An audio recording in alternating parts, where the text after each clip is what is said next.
Morning guys, Joe here, and today I'm going to do the bodywork on the Mustang. I was going to wait till tomorrow to do it, but it's going to rain all day tomorrow. It's in the 70s today. It's going to hit about a high of 80, so it won't be too terrible. But what I have to do is I need to get some sandpaper, because all I have is 1000 and 2500 grit, and that's not good enough for sanding body filler. And so I'm going to head out to the store. I'm going to get that. I'm also going to get a couple of cans of primer, because unfortunately the car is going to sit in primer until I can afford to get it painted. But this will at least protect the car from rust, which is the goal, the point, the whole reason I'm doing this. So I'm going to do that right now. I'll come back to you when I'm outside of the car, and then I'll show you techniques and things, as well as the scary fact of starting to wet sand, or not wet sand, but sand a $35,000 car.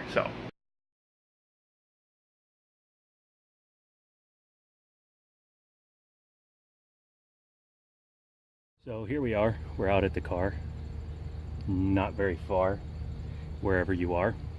And first thing we're gonna do is work on these scratches. Now the scratches don't go very deep. That's not the big thing on this car. The big thing on the car is all the dings. Don't know how well you can see those, depending on the angle, from cars sitting next to it, opening their doors into it. So we're gonna spend some time. Yeah, see right there? That's why we need to do this. That's actually rust. Or not, that's actually mud.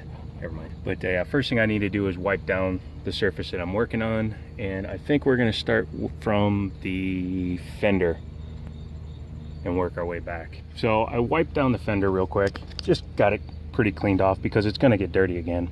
And here is actually the worst part of any repair that you might be attempting yourself.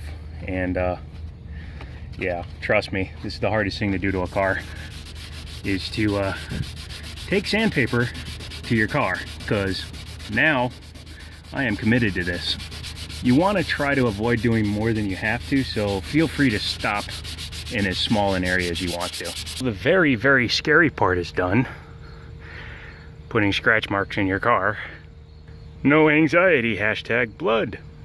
And yeah, so the next thing we need to do is put just a tiny bit of filler in all the scrapes, and a little bit will do you. So don't be an idiot and sit there and mess up your car by putting 8 pounds of Bondo when like half an ounce will do. So next thing I'll show you is mixing Bondo.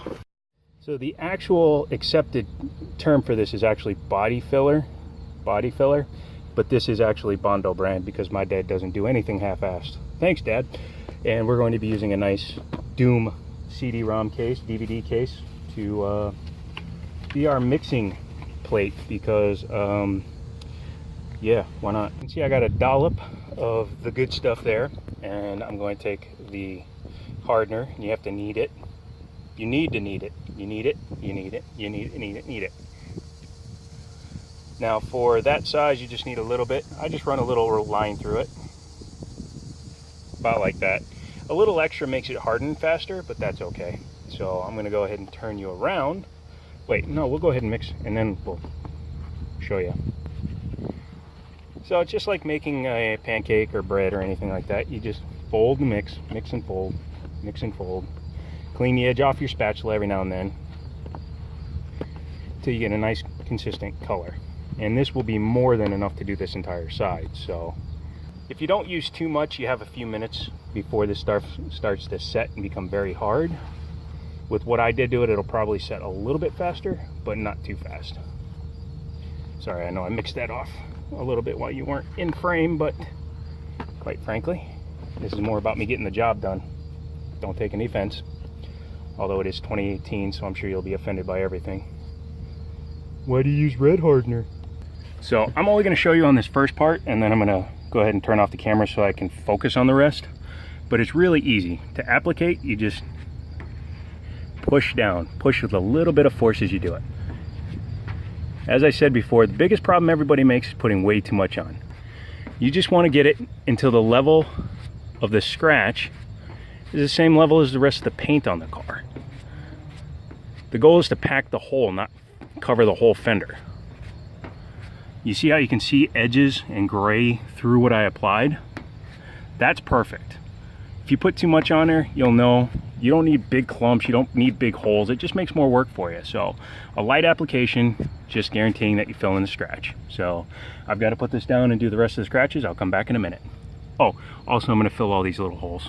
As I'm waiting for it all to dry, keep in mind that this is just to keep it from rusting for the winter. It's already gone through one winter and miraculously somehow didn't rust. Probably because we only had 2 or 3 good snows, and then the rest of the time it sat. So yeah, this is just to protect the paint, and then next year I'll find like a garage for rent for a week or something, knock it all down and paint it up the right way. So I'm gonna get the sanding and I'll show you what it looks like after the sanding's done. So here it is after it's been sanded with only 180 grit. I'm gonna come back over it with 320 grit, but as you can see, I've taken 90% of the filler off. Body filler is made to hide scratches. Now I will admit I once made a quarter panel out of this stuff basically, but that's not what it's for. This is what body filler should really be used for, to fill in a scratch without having to create a divot in the paint to even it out. So once I hit it with the 320, even more of this will disappear. If you look really faintly, you can see where the scratch is. That's how little filler is actually on the car now. So now I basically have to sit here for the next 4 hours and do the entire side of the car. So yay. One thing I hadn't planned on was the absolute miserable humidity today. I know it was going to rain tomorrow, but I didn't think it was going to be this humid today. So this stuff, even though it's been on there for an hour or so, is still kind of not dry enough. I actually went through 4 pieces of sandpaper just to get that down. So I'm going to do an old body trick, and I'm going to actually use some 80 grit to knock out the big stuff and let that ball up so that it doesn't do that on the sandpaper, which is really annoying. Bondo isn't completely dry causes it to do that. So I went and got some 80 grit. I also changed my mind, because originally I was going to black plasti coat, plasti dip, whatever you want to call it, the whole car from the belt line down. I'm no longer going to do that just because I think it'll look stupid, because the scratches go too high to follow the natural body line of the car, and I'd have to create an unnatural body line, which I don't want to do. So that idea is out, but I'm going to continue sanding because I've got obviously a lot of it to do. So 3 hours after I've started, roughly 3 hours, and I've gotten the bulk of it sanded off. I've taken off about 95% of it. To be honest, I put too much on.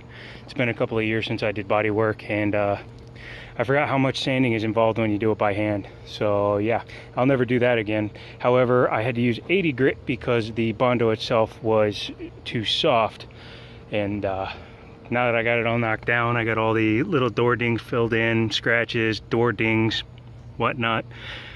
This stuff was all done with 80 grit. This was done with 180 grit. I just threw a light coat of sandpaper on there. I'm actually going to sand it down with 320, but I just wanted to see how it was looking. But yeah, so now I have to do 180 on the whole side, then 320 on the whole side, and then I'll prime it. So yeah, I look forward to doing that. By the way, look at the carnage from just 3 hours. I have to stop for today. Number one, I passed out, so that wasn't good. But number two is the can of primer I bought didn't seem to have a ball in it. Some primer doesn't. So I shook it for like, my neck. I shook it for like 30 seconds and it didn't make noise, so I assumed it didn't, so I started using it. And basically I was applying clear primer to the car. But yeah, I'm mostly cleaned up now, so I'll show you what I did for today, and then tomorrow I'm just going to have to finish priming this side and do the other side. But let me show you what I did. My neck is screaming, and I bent over, stood up, and fell over, passed out. So yeah, I have to lay down, get a lot of water in me. So right at the end of the can, it started lightening up, but as you can see, no more scratches, no more dents, no more dings, but I need to put another layer of primer on there, fill in that area so it looks a little more uniform. I can leave the tape on the car, but I took all the paper off. So, fun. Like the view? That's my ceiling. Because,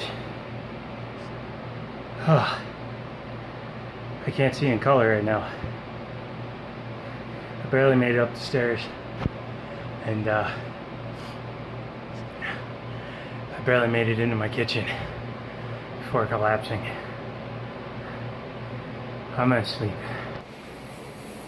3 hours after I filmed that last bit, and yeah, even I was recognizing how bad I was getting. In the last few clips, you could hear me breathing very hard, and considering all I was doing was sitting or standing in place while moving my arm, yeah, I was completely out of it by the time I got upstairs. I got up here at like 2:30. It's now almost 6 o'clock, and yeah, I literally laid down in the kitchen and slept for 2 hours, and then I crawled into my bed and slept for an hour, and yeah, that was gross because I probably lost 6 pounds just in sweating. And it's really weird because I still can't see in color right now, and I've had this happen to me before. It can take anywhere from a few hours to a day. I've also gone completely tone deaf before, so it could just be that I'm that tired. And yeah, the best part of it all is I have to do it again tomorrow, although I'm going to do it a lot smarter for the other side. Yeah, this was just, it's been so long since I did body work that I didn't do it right. So, but I wanted to make an end to the video because me laying on my kitchen floor pointing to a fan or a light on the ceiling was probably not the best way to end part one. But yeah, so anywho, hope you liked the first car-ish video in a really long time. Don't forget to subscribe. Go ahead and watch another video wherever the hell those are popping up, and as always, have a good day.